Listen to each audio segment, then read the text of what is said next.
Imaginez une époque lointaine où 4 êtres spirituels terrifiants étaient enfermés au plus profond de l'Euphrate, retenus par la main de Dieu. Pendant des millénaires, ils ont attendu, avec le pouvoir de semer le chaos dans le monde. Et si je vous disais que leur libération est peut-être imminente, qu'est-ce que cela signifie pour nous aujourd'hui? C'est un avertissement divin, nous exhortant à rester vigilants et spirituellement préparés. Car, comme le révèlent les Écritures, la présence de Dieu est notre forteresse et notre salut en période de trouble. Si ces prophéties et leur impact sur votre vie vous intéressent, restez connectés et n'oubliez pas de vous abonner. Nous voulons connaître votre avis. Partagez vos origines et comment Jésus a touché votre vie. N'oubliez pas, Jésus vous aime et vous bénira en ces temps difficiles. En approfondissant le récit mystérieux et intrigant des 4 anges ligotés sur l'Euphrate, notre voyage commence par une description saisissante tirée des pages de l'Apocalypse. Cette vision biblique poignante, riche en symbolisme et en prophétie, captive l'imagination par son portrait énigmatique d'êtres angéliques puissants emprisonnés sous les eaux majestueuses d'un fleuve ancien. Ces 4 anges se dressent tels des personnages intrigants, enveloppés de mystères et de questions. Qui sont-ils? Pourquoi sont-ils retenus dans un lieu aussi unique?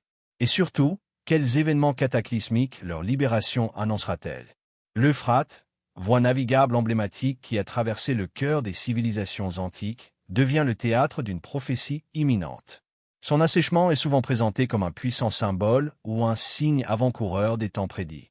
Cet assèchement, qu'il soit littéral ou métaphorique, suscite curiosité et inquiétude, suscitant des interrogations sur sa représentation dans le grand tableau des prophéties bibliques. Le récit entourant ces anges suscite non seulement l'intrigue, mais nous confronte également à la perspective terrifiante d'une prophétie sur le point de s'accomplir, marquée par l'assèchement du fleuve.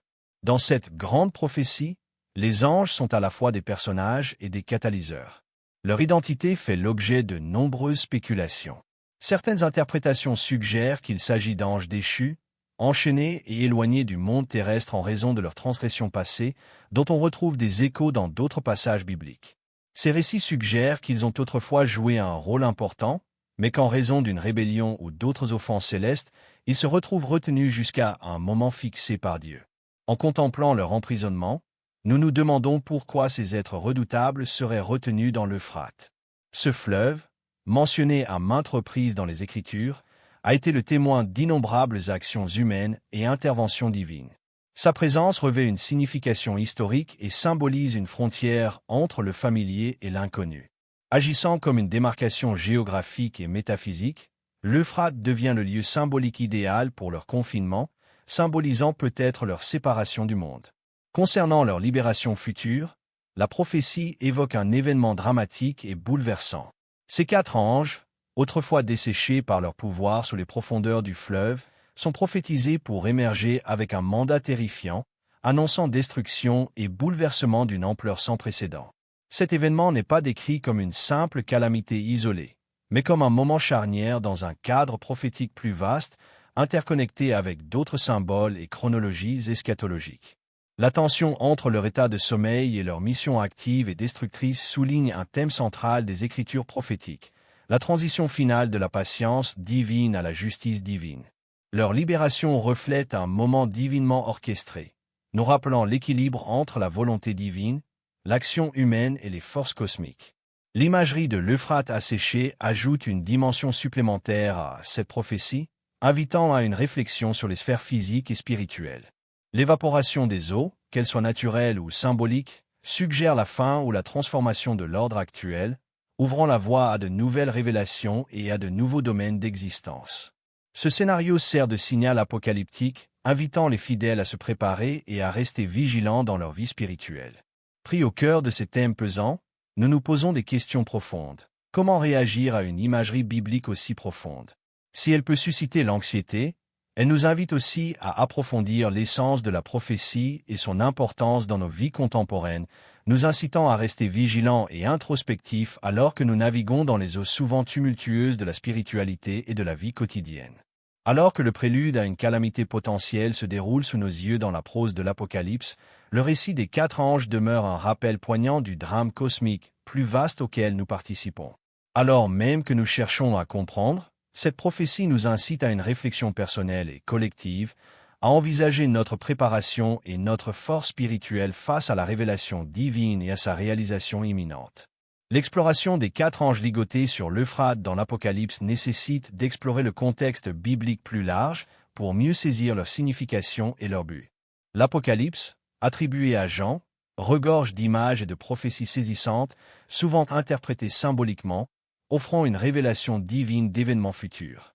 Apocalypse 9, 14-15 présente une scène saisissante et mystérieuse dans laquelle les 4 anges, ligotés sur l'Euphrate, sont libérés pour tuer un tiers de l'humanité.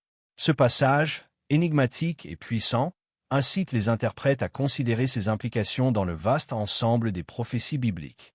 Si l'on examine Apocalypse 9, 14-15, la libération de ces anges semble présentée comme le prélude à des événements cataclysmiques, où la colère divine se déchaîne sur l'humanité.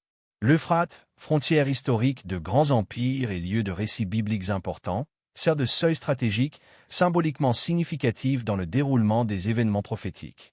Comprendre l'identité et le rôle de ces anges nécessite d'explorer les références bibliques aux êtres célestes et déchus, ainsi que les textes anciens qui apportent des éclairages supplémentaires sur les hiérarchies et les rébellions angéliques. Si l'on se tourne vers 2 Pierre 2h4 et Jude 1h6, ces passages offrent un aperçu de certains anges rebelles qui furent précipités, réservés dans des chaînes éternelles sous les ténèbres pour le jugement du grand jour. Ces versets évoquent un groupe d'anges qui, ayant défié Dieu, sont retenus en attente d'un moment futur de justice divine. La référence aux anges liés jusqu'à un temps prédéterminé fait écho à l'image des anges en attente de libération dans l'Apocalypse. Ces écritures suggèrent un calendrier divin déterminé, dans lequel la libération de ces êtres joue un rôle spécifique dans le plan eschatologique. Le livre d'Enoch, bien que non inclus dans la Bible canonique pour la plupart des traditions, offre un aperçu fascinant de l'histoire angélique. Il décrit les veilleurs, un groupe d'anges descendus sur terre et ayant commis des transgressions avec l'humanité. Ce récit rejoint les thèmes de la rébellion et du châtiment abordés dans Jude et Pierre. Ces textes suggèrent collectivement que certaines entités spirituelles ont été retenues en raison de leur désobéissance cosmique, leur libération ultime étant destinée à accomplir certains aspects du plan prophétique de Dieu. Pour comprendre ces références, il faut les situer dans le récit biblique plus large du combat spirituel et de la souveraineté divine. Le thème des anges déchus et de leur jugement final souligne une lutte cosmique entre le bien et le mal, qui résonne dans divers livres bibliques, de la Genèse avec les Néphilim aux visions apocalyptiques de l'Apocalypse. La nature symbolique de ces textes invite le lecteur à les interpréter non seulement comme des récits littéraux, mais aussi comme des illustrations métaphoriques de vérité spirituelle et de la justice divine finale. La convergence des thèmes entre ces écritures et les écrits non canoniques incite les croyants à réfléchir à la nature de la justice divine et de l'ordre cosmique. Elle soulève des questions sur la responsabilité humaine et les dimensions spirituelles qui, bien qu'invisibles, jouent un rôle central dans le récit biblique. Chaque référence à ces êtres puissants et réservés souligne le contrôle ultime de Dieu sur l'histoire et son engagement indéfectible à accomplir les promesses de son alliance. En parcourant ces couches profondes et complexes de la révélation scripturaire, nous nous souvenons de l'histoire complexe et entrelacée que raconte la Bible. Les 4 anges près de l'Euphrate, appelés à jouer un rôle crucial lors du jugement dernier, illustrent le profond mystère des plans de Dieu. Leur histoire, à la fois intimidante et révélatrice, invite les croyants à réfléchir au thème plus vaste de la repentance, de la rédemption et de l'aboutissement de la prophétie divine, qui résonne tout au long des pages des Écritures. Dans cette exploration, le récit des 4 anges nous invite à relier les points clés de la prophétie biblique, reliant les textes anciens à l'espoir futur.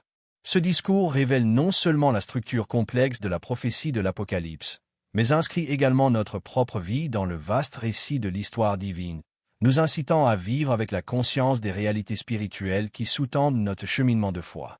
En explorant le symbolisme et le contexte historique de l'Euphrate dans les récits bibliques, nous embarquons pour un voyage profond à travers la mosaïque des Écritures et de l'histoire.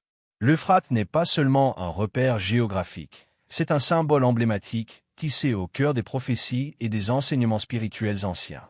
Historiquement, il a été le moteur de grandes civilisations et sa présence résonne dans les récits bibliques, soulignant des thèmes à la fois physiques et spirituels. L'Euphrate trouve sa première mention significative dans les premiers chapitres de la Genèse, où il est défini comme l'un des 4 fleuves jaillissants